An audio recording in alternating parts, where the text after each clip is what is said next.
He sent me a message. After a year away, I had enjoyed myself enough. Now I am ready to return to being a wife again.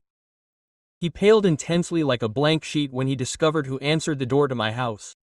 My name is Russell. I am 50 years old. My wife Yvonne disappeared. She left a note taped to her. I need to discover myself. Don't wait for me. I'm awake. When I checked the bank accounts, $80,000 was missing, transferred 3 days before. I called her about 40 times that first day. All the calls went straight to voicemail. The next day, her cell phone was already turned off. Her boss informed me that she had requested an indefinite leave a week before. Yvonne had organized everything. When I contacted our children, Owen, 27, and Piper, 25, they could not even look me in the eye. Owen said to me curtly, "Give mom some space." My own children knew about it and no one told me. The house looked like a tomb. I sat on the couch for days trying to figure out what my mistake was. About a week later, my neighbor T knocked on the door with cookies that she said she had left over. We chatted for almost 2 hours. I laughed for the first time since Ivan left. T started visiting me to see how I was doing. Nothing invasive, just coffee and conversation. One night, a month later, we were on the terrace drinking beers. Suddenly she fell silent. "I was your brother's palliative care nurse 3 years ago. When I saw you here I recognized you, but I didn't want to start off on the wrong foot," she explained with teary eyes. "I didn't come over because it was strange, but I also couldn't act like I didn't know you. I don't want to start something serious based on a lie." That word serious hung in the air. Over the next few months, my vitality returned. T came over every Wednesday, 5 months after Ivan left. We were planting tomatoes and then drinking beer. She kissed me. That kiss transformed everything. I didn't say a word, I just watched her. T's cheeks flushed. "I'm sorry." "No, don't apologize." I interrupted her. I kissed her back. That night we talked until 3 in the morning. She told me about her divorce 5 years ago, how she chose to focus on her work as a nurse, about her daughter who lived in Seattle. I told her about my 25 years with Ivan. How I thought our marriage was solid until that note. You know what the dumbest thing is? I said I didn't notice the signs or maybe I just ignored them. "Sometimes it's easier not to notice," T replied. "But now you're noticing, Russell." She was absolutely right. Wednesdays stretched into Tuesdays, Thursdays, and weekends. T would bring in ingredients and we would make meals together. Nothing fancy, pasta, roast chicken, salads, but it was the first time in years that someone had asked about my day and actually listened to the answer. 2 months after the kiss, we were watching a movie when my phone rang. "Unknown number, Russell." "It's Ivan's mother." "I'm here." T paused the movie. "What does Clara want?" "She just wanted to know how you're doing." It's been 7 months since her daughter took $80,000 and vanished. Right? Silence. She needed time to stop calling me. I hung up. T took my hand. "Are you okay?" "Better than I imagined." 3 weeks later, Piper showed up at the door. She hadn't been here since Ivan's escape. "Dad, we need to talk." "Come in." Quote. She settled on the couch, nervously using her hands. "I know I did wrong." Owen recognized that too. "Mom made us swear to silence and our voices cracked. We thought it was a temporary crisis. We didn't think she would really go away." Something in me softened. "Where is she?" "I have no idea. She stopped answering us 3 months ago. Last time she mentioned California, but I'm not sure. California with a guy she met online, a surfing instructor or something." "Dad, he squandered all the money, absolutely everything." "That confirmed what I suspected. And now he's back looking for you." Piper shook her head. "I didn't do it." "Why?" She took a deep breath. "Because I saw you were seeing someone on Facebook." T, the neighbor. "Yeah, I'm serious. I'm serious." Piper nodded slowly. "I'm glad, Dad. You really deserve happiness." And she cried. "Me too." We hugged for the first time in months. I get to meet her. She's in the garden. We went out. She nicknamed you the rose bushes we planted together. When she saw Piper, she dusted her hands on her pants and smiled. "You must be Piper. Your dad talks about you so much. Positive things, I hope." Piper tried a joke, but her voice was shaking. Only positive things. I left them alone for 15 minutes. When I came back, they were laughing about something. Piper's eyes were red, but she was smiling. The following month, Owen showed up too. It was more complicated. He apologized, but his embrace was stiff. I introduced T. It was polite. Nothing more. Give her time, T said to me that night.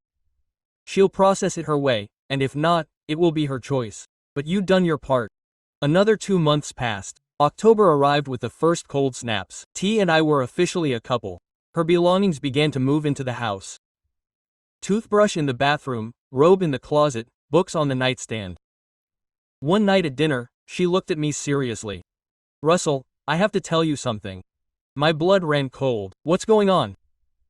My daughter wants me to move to Seattle. She got a great job and wants me to be near my granddaughter. Oh, but I don't want to go, she continued. I'd rather stay here with you if you want me to. If I want, T, you're the best thing that's happened to me in years. So it's settled. I'm staying. I kissed her across the table. November brought more news. I hired a lawyer. He made it clear that I could sue Ivan for misappropriation of marital funds. He had proof of the transfers. Without my approval. We can get at least half back, he said. It will take time, but do it. T accompanied me on every date. Owen began to soften when he saw that Auntie wasn't trying to replace his mother, just support me. Piper called her my second mother, though she quickly retracted it. Don't back down, T told him one day. I love it. By December, the house no longer felt empty. We moved furniture, painted the walls, hung up recent photos. Every corner bore T's mark of us. On the night of December 23rd, we were decorating the tree when my phone vibrated. A message from an unknown number, but I recognized Ivan's immediately. After a year away, I'd had enough fun. Now I'm ready to be a wife again. I showed it to T, and her expression didn't change. What are you going to do? Nothing. I blocked her number months ago. I don't know how she got a new one. Another message. I'll be there tomorrow afternoon. We can talk like adults. And another. I know you're hurt, Russell, but we're family. 25 years don't just go away that easily. T dropped the ornament. You can't let this go. He'll come. I know. Do you want me to leave tomorrow? Give you space? No, I answered firmly. I want you to be with me, for sure. I've never been so convinced. I kissed her long and deeply. December 24th dawned cloudy and cold. T made coffee. I didn't eat a bite. At 2 in the afternoon the door rang. We looked at each other. I'll open it. No need, T. Yes, it is. She got up, adjusted her sweater and walked forward. I stayed behind, arms crossed. T opened the door and there was Ivan. She looked different, thinner, long hair, tanned skin. She was carrying a small suitcase. Her smile froze when she saw T. Who am I, T? How can I help? Ivan tried to see from behind. I live next door. Is Russell there? Yes, here he is. I stepped forward. Yvonne turned pale as a sheet, not just because of another woman at the door of her former home, but because of my appearance. I was no longer the broken man she had abandoned. I had lost 22 pounds, gained muscle, a defined jaw. T insisted on gym together, but beyond the body was the expression. He no longer had the look of a beaten dog. Hello, Ivan, I said. VZ completely calm. Russell, we need to talk. She looked uncomfortably at T. Alone. Whatever you say, you can say in front of T. Russell, please. Okay, I hung up. Come in, but just to talk. Yvonne entered with her suitcase. Her eyes swept the room, everything transformed. New sofa, dark gray instead of beige. Blue curtains, plants everywhere. Photos of me with T on the mantelpiece. You changed everything, she murmured. It was essential. She sat down without invitation. T stood next to me, close but not attached. A steady presence, coffee, T offered. No, thank you, Ivan replied dryly. I did, I said. T, can you bring me one? Of course. T went into the kitchen. Ivan looked at me with those eyes that used to melt me. How long have I been with her? It doesn't matter. It does matter. I'm your wife. No, not anymore. I filed for divorce 4 months ago. Her mouth dropped open. What? No one told me because you changed addresses. You evaporated. The lawyer published notices in the newspaper, as required by law. You had a deadline to respond. You didn't. Russell, you spent the $000. Silence. Answer. Yes, she admitted quietly. But on what? On living, on adventures with the surf instructor. She blushed. Piper talks too much. Piper cares about you, although I don't understand why after what you did, I didn't do anything to her.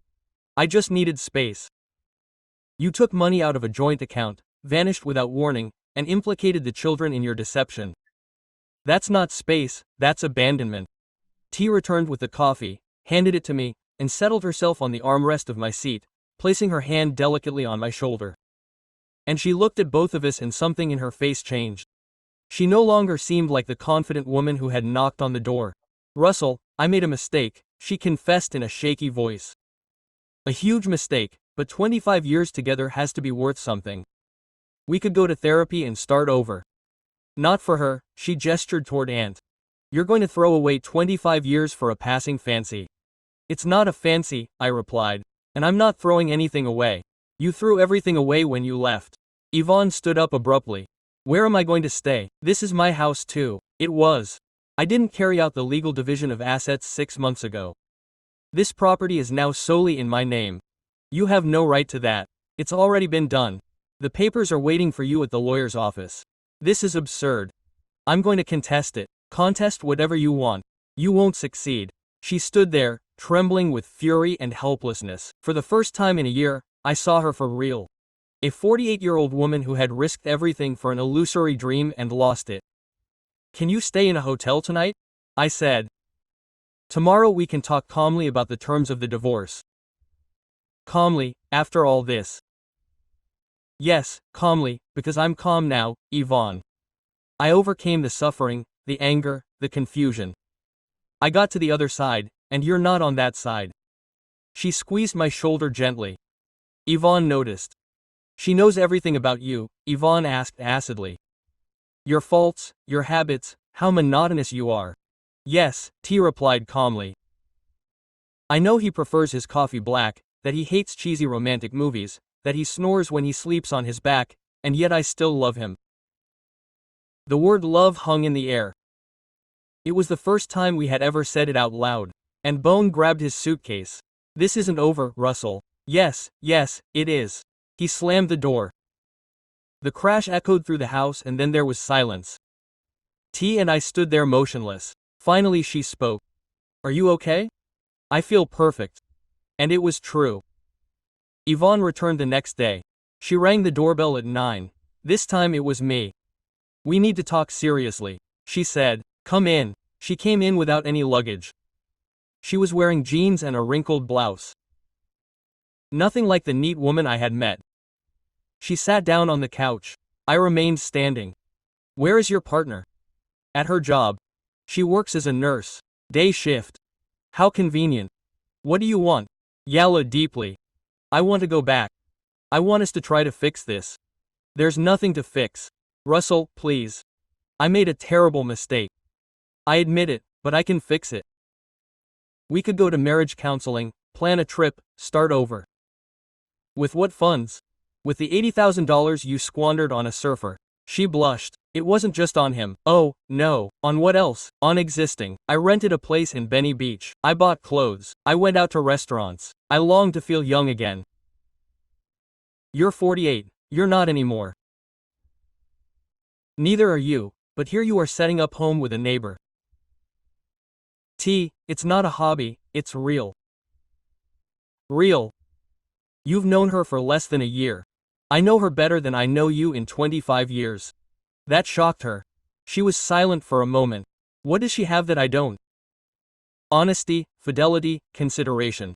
I've considered you for 25 years. False. If you considered me, you wouldn't have planned your escape for weeks without telling me. You wouldn't have dragged our children into your deception. You wouldn't have drained our account. It was my money too. It was our money for contingencies, for retirement, not to pay for your midlife crisis. He stood up abruptly. You know what, Russell? He's always been like this, distant, meticulous. You never understood what I needed. You're right. I didn't understand that you needed to cheat me and leave me. My mistake, I didn't leave you. I just needed space. A year is not space, it's desertion. He walked over to the mantelpiece. He caressed a photograph of T and Mia at the lake. Do you love her? Yes, more than you, Yvonne. I don't feel anything for you anymore, not affection, not resentment, nothing. I watched his eyes water. A tiny part of me felt sympathy, but I suppressed it. The man in California left you, didn't he? He nodded without looking at me. 2 months ago he found someone younger. How old was he? 32. I couldn't help but laugh. It was brief. Acid. What? She asked defensively. That you risked 25 years of marriage for a man 16 years younger who replaced you in 6 months? Don't laugh at me. I'm not laughing, I'm just stating the obvious. She wiped her eyes angrily. Okay, I was wrong. Are you going to hold it against me forever? No, because after today we won't be talking anymore. Russell, the lawyer has the documents prepared. You can sign them today. I'm offering you $10,000 as compensation. That's generous, considering you took 80. Are you crazy? This house is worth $500,000. This house is mine.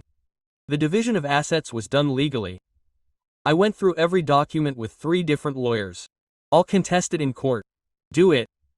But you'll lose and spend what I propose in fees. She sank into the couch. I have nowhere to go. That's none of my business. What happened to the man who married me to the sweetheart who gave me flowers? That man died the day I read your taped note. What you see now is the remnant. My phone rang. It was T. Hello. Hello. How's it going? Everything's fine. And Ibone is here. Do you need me to come? No, it's almost over. I love you. I love you too. I hung up, and Bone was looking at me incredulously. You tell him, I love you like this on the phone. Yes, every day. We never. Exactly. Never. She stood up and walked toward the exit. I'll sign the papers, but I want $25,015 and that's my final offer. 2015 or 0. She gritted her teeth. Give me the lawyer's contact. I wrote it down on a piece of paper. She took it without looking at me. The guys know you're with her. Yes, Piper loves her very much. Owen is accepting it. Great. So they're replacing me with my children. It's not a replacement. Someone who stayed when you didn't answer the door, turned around once more. Is there anything I can do to make you reconsider? No, not even for the 25 years, especially for them. You showed me that time is worthless without consideration. He closed the door softly, this time without a slam. I settled back on the couch, taking in the surroundings. This house was mine. Every piece of furniture, every picture, every plant, T and I had made it ours now. The doorbell rang again. I sighed and opened it. It was Piper. She's gone now. Yes, how did you know she was here? She texted me last night. She wanted me to tell her about her and I told her no, that you deserved happiness. I hugged her tightly. Thank you, daughter. She's signing today. Good, because T invited me to dinner on Friday and I accepted. I smiled. Seriously, yes. She said she'll set up the dinner and that I can bring my partner. You've been in a relationship for 3 months. I didn't tell you because everything was weird. He's not acting weird anymore. No, not anymore. Piper stayed for an hour. We talked about everything. Her job, her partner, her projects. For the first time in a year, I felt like I had my daughter back. When T arrived that afternoon, I told her everything. She listened without interrupting. How are you feeling? She asked, relieved, without any guilt. Good, because tomorrow we're going to pick out a ring. I froze. What? A ring for me? Are you going to propose to me, T, unless you don't want to? Yes, I do, but I thought it was too soon. Russell, I'm 52. I don't have time to waste. I love you. You love me. Why delay? She was right, as always. Okay, tomorrow we'll pick out the ring. She kissed me long and deeply. And by the way, I want an intimate wedding. Only close family. Owen will attend. He will attend. I'll give him time, but he will attend. That night I slept better than I had in months. Yvonne had decreed my end a year ago. Without realizing it, I had returned my existence. The next day I received an email from the lawyer. Yvonne had signed. She accepted the $15,000. The divorce would be finalized in 3 months. I showed it to T. It was over. I said, "No, it's just beginning," she replied, smiling. And she was right. Owen showed up 3 days after Yvonne signed. He arrived unannounced. T and I were preparing dinner when the doorbell rang. "It's Owen," I said, leaning out the window. "Do you want me to leave?" "No, stay." I opened the door. Owen was carrying a bottle of wine. "Hello, Dad. Hello, son. Come in." Quote. He came in and handed the bottle to T. "Hello, T. I brought this for dinner." She smiled in surprise. "Thank you, Owen. We're actually baking chicken. It sounds delicious." Quote. She settled herself in the living room, with me across from him. "What happened?" "Mom called me. She claims we betrayed her." "And what did you tell her?" "That she betrayed us before." Quote. She got angry and hung up. T poured 3 glasses of wine and joined in. "Owen, you mustn't take sides," she said sweetly. "I already took it," Owen replied. "I took my dad's. I should have done that a year ago." I watched him. His eyes were red. "You were disoriented." They both were. "It doesn't excuse us. We abandoned you when you needed us the most." "It already happened." "No, it didn't happen at all. I need to tell you something." She took a deep breath. "Mom asked me to withdraw money from my account for her 2 weeks ago." "How much?" $5,000. I said no. "And what did she say?" "That I was selfish, that she raised me, that I owed her that and more." T squeezed my hand under the table. "You were right to refuse," I said. Then Piper contacted me. Mom asked her too. $3,000. Piper didn't agree either. "Where is Ibone now?" "I don't know. Piper says she's at a motel near the airport. It seems she plans to leave, but first she wants to see us both. She says she has to tell us her story." "You will go." Owen stared at me. "Only if you approve." "They don't need my approval." "Yes, we do, because if we go, she'll badmouth you. She'll try to turn us against you again. So don't go." "Sure, Owen. Your mother chose her paths. You should choose yours, but I won't ask you to hate her. She's your mother." "She was our mother." Owen corrected himself. "The mother we've always known would never have acted like this." T stood up. "I'll go check on the chicken. Keep talking." As they left, Owen leaned toward me. "Dad, are you really planning on marrying her?" "Yes, when?" "We haven't set a date yet, but it will be soon. I can be your best man." I was speechless. Owen smiled his first smile of the evening. "I thought you were proposing to your brother Joel." "Uncle Joel lives in Texas. You're my son. I wish it was you." "In that case, I accept. I'll be your best man." We hugged each other.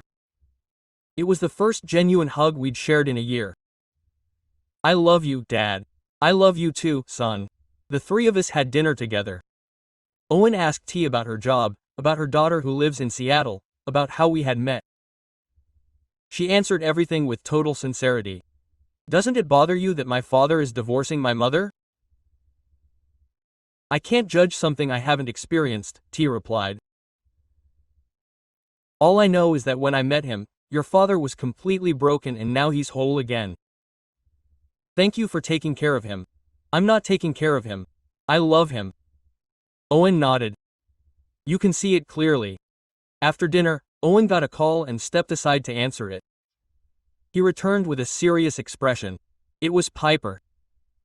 "Mom's at the apartment." She came in crying, begging to stay there. Piper let her in. "Yes, but she asked me to come over.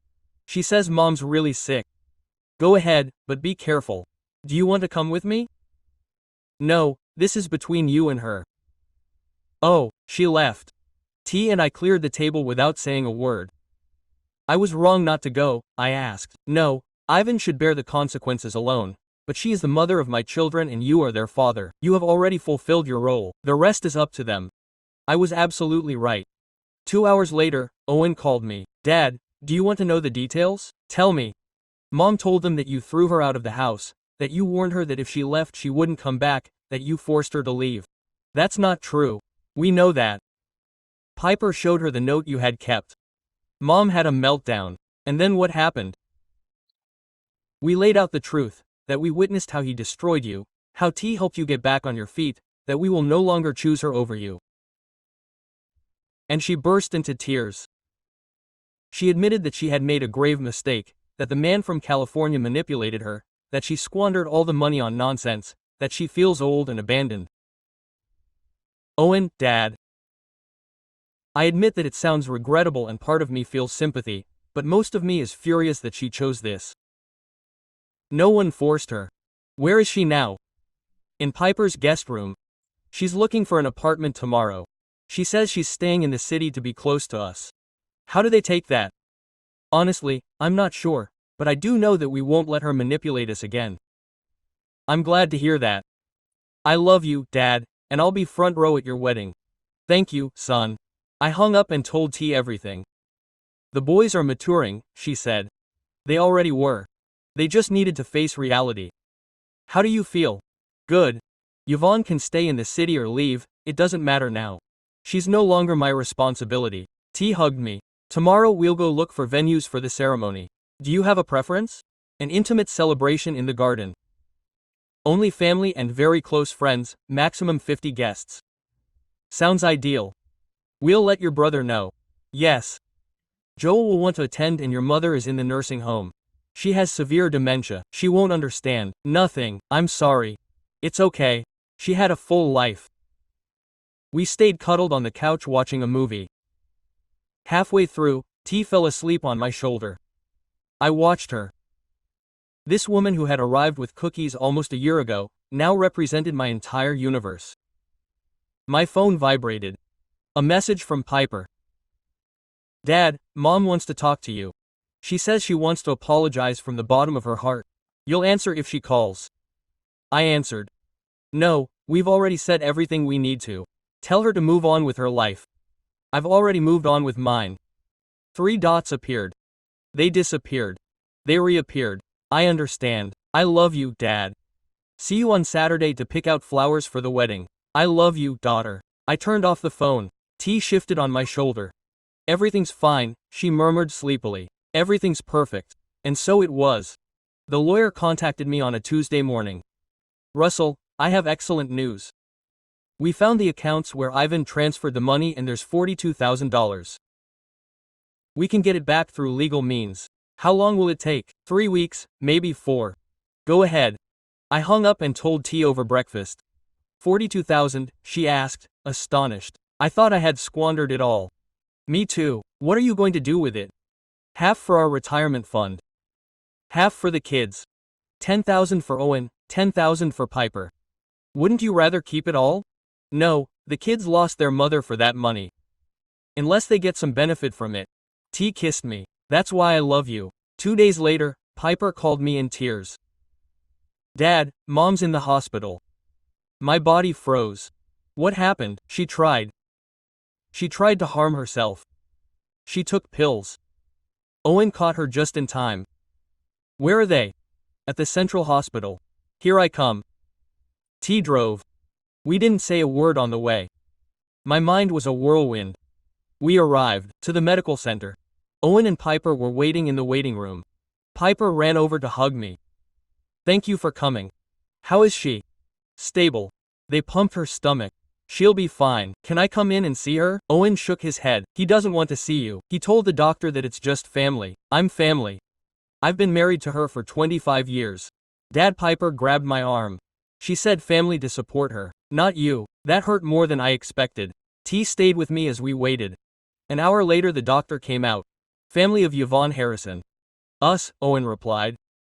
Your mother is stable but needs a psychiatric evaluation.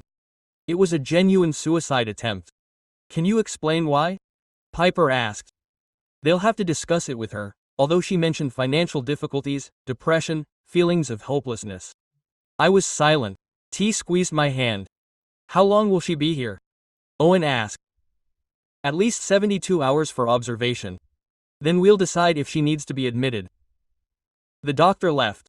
Piper sat down, crying softly. "It's because of us," she muttered. "For not giving him the money." I replied firmly.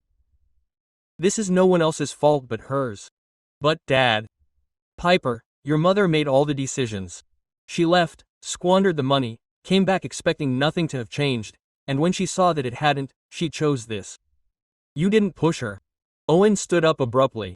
"I'm going in." Piper remembered that she didn't want to see Dad. "I don't care. I have to talk to him." Owen entered the room. T looked at me. "Do you want to leave?" "No, until we confirm that he's okay. We'll wait another hour."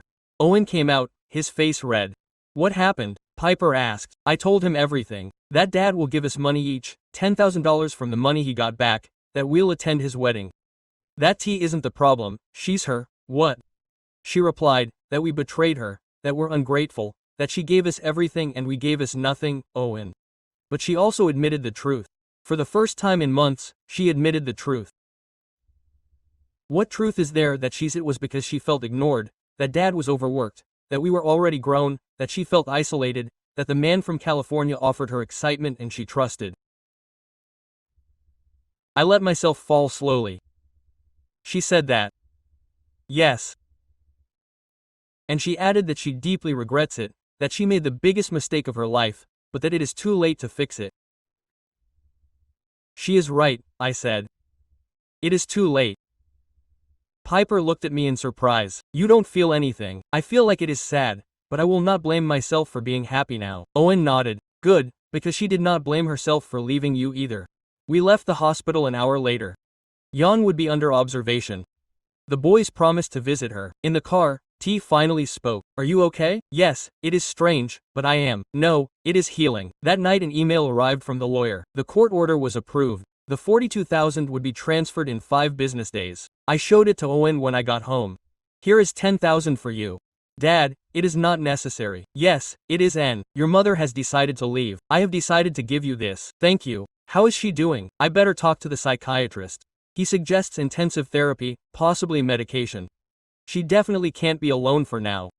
Where will she live? That's what I wanted to discuss with you. Piper and I will take turns for a month each until she recovers. Are you convinced? She is our mother. We can't leave her even if she left us. You are a great son. I learned from the best father. We hugged. The next day, T and I visited the wedding venue. A modest garden with a white pergola. Simple, ideal. This is it, T declared. Sure. Absolutely. We booked for 2 months later. April, spring. When I told Piper, she cried tears of joy. I will help organize everything, really with your mother and everything. Dad, Mom chose her path. I choose mine and I choose to celebrate you. I love you, daughter. That night I were on the couch when my phone vibrated. Message from Ivan from Piper's phone. I know you don't want to talk to me. I just want you to know that I'm sorry for everything. I wish you true happiness with T. I showed it to T. You'll respond. No, there's nothing more to add. Not even thank you, mostly no thank you, because I don't need your approval to be happy. T smiled. Well said. I blocked the number forever. The money came in days later. I transferred $10,000 to Owen, $1,000 to Piper, $20,000 to our joint account with Ta. The remaining $2,000 I donated to a women's shelter. Why there? T asked. Because Ivan isn't the only one who made mistakes in her choices. Some need real support. She had choices, others didn't. T kissed me. That's why I love you more and more. And in that moment I understood that I had triumphed, not over Ivan, but over the old version of myself, that all shattered a year ago. That man passed away. That man was still alive. T left the hospital 2 weeks after her last night shift. I was waiting for her in the car, the ring tucked in my pocket. Ready for dinner? I asked her. I'm starving. We went to her favorite restaurant, a cozy Italian restaurant. We sat on the terrace, ordered pasta and wine. When the food arrived, I took out the ring. T looked at the little box. Her eyes were moist. Russell, will you marry me? I already accepted weeks ago. It's formal now. I opened the little box. A white gold ring with a simple diamond. Nothing fancy, just what she wanted. It's perfect, she murmured. That means yes. Yes, a million times over. Yes, I put it on. It fit perfectly. The nearby tables applauded, laughed and cried at the same time. I love you, I said. I love you too. That night we uploaded a photo to Facebook, just the image of her hand with the ring, short caption, she accepted. The comments exploded. Friends, family, T's colleagues, all sending congratulations. Owen wrote, "Congratulations, Dad. I love you so much." Piper wrote, "The best possible stepmom. I can't wait for the wedding." And among the many messages, one from Ivan from her reactivated profile. "You forget 25 years so soon. T saw it first. Do you want me to delete it?" "No, let everyone see what she's like." 3 people replied defending my position.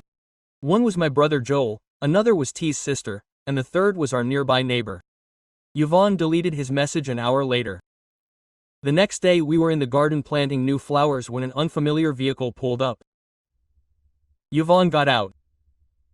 "We need to talk," he said bluntly. "There's nothing to talk about," I replied without standing up.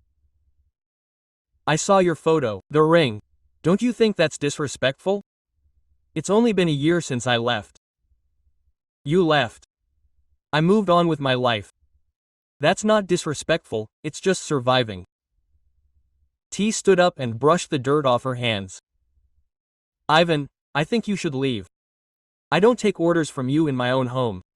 This isn't your home anymore," I said, getting up myself. "It stopped being your home months ago. This is the home where I raised my children, and you abandoned it just like you abandoned us." Ivan stepped forward. Her eyes were red. "You know what, Russell? You're right. I made mistakes, but so did you. You worked non-stop. You never made time for me. I felt ignored. I worked to keep this house going, to pay for the kids' colleges, for the future we dreamed of together. And for what? You were never there. You were there every night, every weekend, at every birthday, every Christmas. Where were you last year? My birthday. Christmas. It fell. Exactly. You were with your surf instructor, wasting our money. You've already been reimbursed for everything. That doesn't take away what you did." The neighbor next door, Marta, came out of her apartment. "Everything's okay, Russell." "Yes, Marta. Thank you for telling me if you need someone." Yvonne glared at her. "She doesn't need help. This is personal." "Nothing is personal when you raise your voice in the street," Marta replied. "And we all know what you did. I'm sorry, you left your husband, took money, and now you're trying to ruin his happiness. You should be ashamed of yourself." Another neighbor, Carol, came out too. "Marta's right. Russell is a great man. He doesn't deserve this." Yvonne looked around. More neighbors were coming out. Mr. Kim on the corner, the young couple in the back, all staring at her. "You can't be serious," Yvonne said. "Completely serious," Mr. Kim replied. T organized the fundraiser for the animal shelter. Russell fixes children's bikes for free. "You guys are part of this neighborhood. You're not anymore." Yvonne turned to me. "Did you tell them everything?" "You didn't have to. They saw you leave. They saw me stay. They came to their own conclusions. This is absurd." T didn't intervene calmly. "This is the result. You made choices. Now deal with the consequences." Yvonne took a step towards T. "Shut up. You don't know anything about our marriage. I know that Russell cried for weeks. I know he lost 22 pounds because he wouldn't eat. I know that your children hid things from him because you asked them to. That I know. You have no right. I have every right because I am now his partner and I will be his wife." I showed my hand. I was also wearing a simple white gold ring. "We got married in April. You weren't invited." Yvonne stared at the rings. "I can't believe you're doing this. It's done." Marta clapped. Then Carol, then Mr. Kim. All the neighbors applauded. Yvonne got in the car, crying, accelerated, and drove away. The neighbors came over. Marta hugged me. It was time someone told him straight. "Thank you for supporting us. This is your home, Russell, your neighborhood." She decided to leave. We decided to stay that night. Owen called. "Dad, Mom," she called me crying. "She said you embarrassed her in front of the neighbors." "I didn't embarrass her. She embarrassed herself." "I know. I just wanted to warn you that she's moving. She found a place on the other side of town." "How's she doing?" "Therapy is helping her, but she's still mad at you." "She can be. It's none of my business anymore." "Good. Because Piper and I already picked out the wedding outfits, right? Yes, navy blue, like you said. Thank you, son. Thank you, Dad, for teaching us that it's okay to choose happiness. I hung up and hugged T. 1 more month, I said, 1 month. And you'll officially be mine. I am. So, in a month we'll make it official in front of everyone. She kissed me, and in that instant I knew that all the suffering of the past year had been worth it because it had led me to her. The next day Piper arrived with flower arrangements, white roses or lilies, whichever you prefer, and tea lilies are more refined. Perfect. And the chocolate cake. T loves chocolate. Piper laughed out loud. I like it more and more each day. Can I speak at the wedding? A speech. I would love to. I want to thank T for rescuing you, for rescuing our family. She didn't rescue us, she supported us while we rescued ourselves. Anyway, I want to say it. Go ahead and do it. Piper hugged me tightly. I love you, Dad. I love you too, daughter. And so, little by little, day by day, we approached April, my new existence, my new family, without Ivan, and everything was fine. April arrived in the blink of an eye. The wedding day dawned brightly. T had spent the night at her sister's house as per tradition.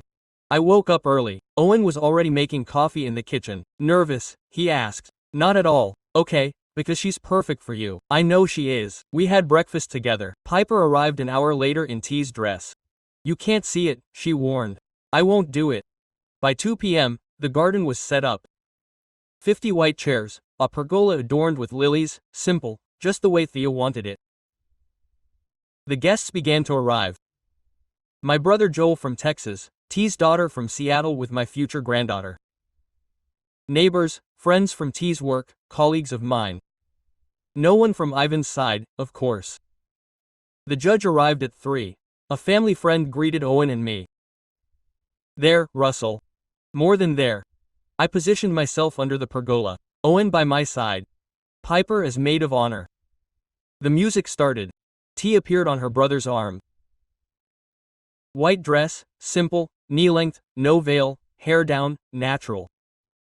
She was the most beautiful woman I had ever seen. She walked toward me smiling. When I got there, her brother handed her to me. Take care of her, he said firmly. The judge began the ceremony with the usual phrases, but when it came to the vows, Aunt spoke first. Russell, a year ago I found you broken. I didn't come to fix you. I came to help you repair yourself. I fell in love with a man who got off the couch, the one who planted tomatoes, the one who decided to be happy again. I love you, and I promise to love you every day that I have left. It was my turn. T, you showed up with cookies, you stayed with sincerity. You offered me something I hadn't known in 25 years. Peace. You're not my second choice, you're my only one. I love you, and I promise to make you happy every day. We exchanged rings. The judge smiled. By the authority vested in me by the state, I now pronounce you husband and wife. You may kiss the bride. I kissed her long and deeply. The guests applauded. We were officially husband and wife. The celebration continued in the garden. Tables with white tablecloths, simple but delicious food, the chocolate cake that T had been longing for. Piper gave her toast.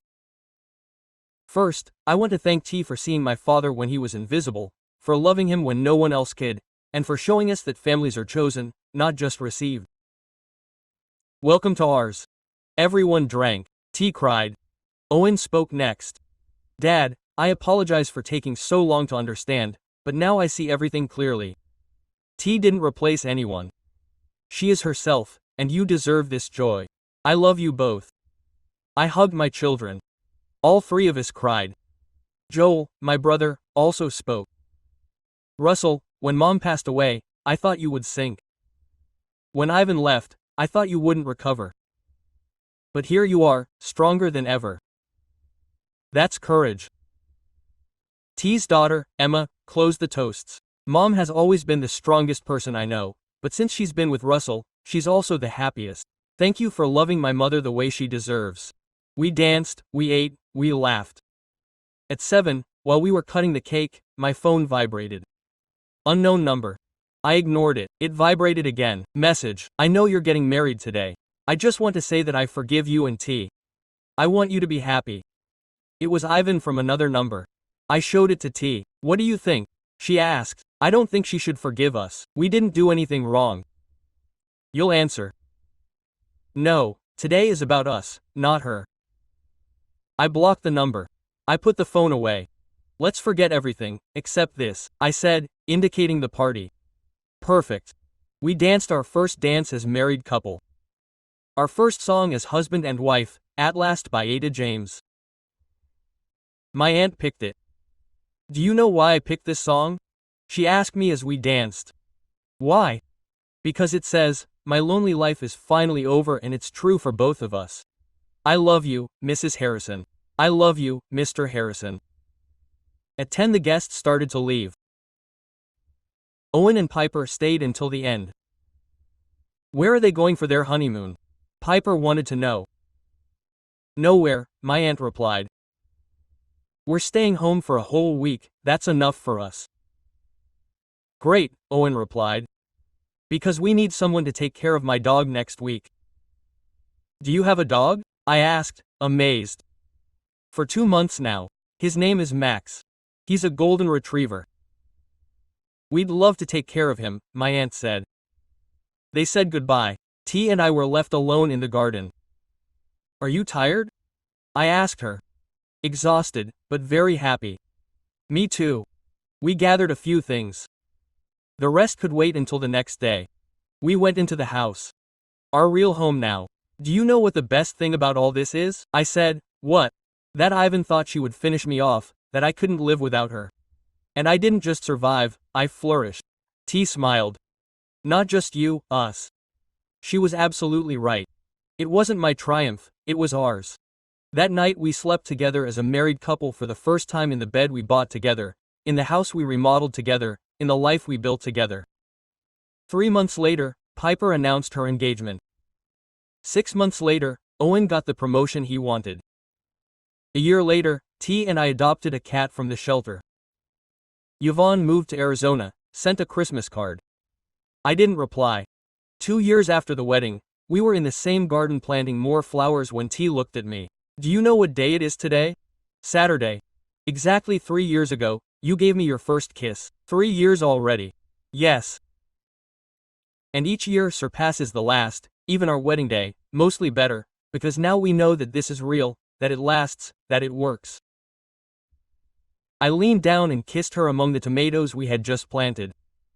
I love you. I love you. And in that moment, kneeling in the dirt, my hands stained, the sun on my face, I understood something essential.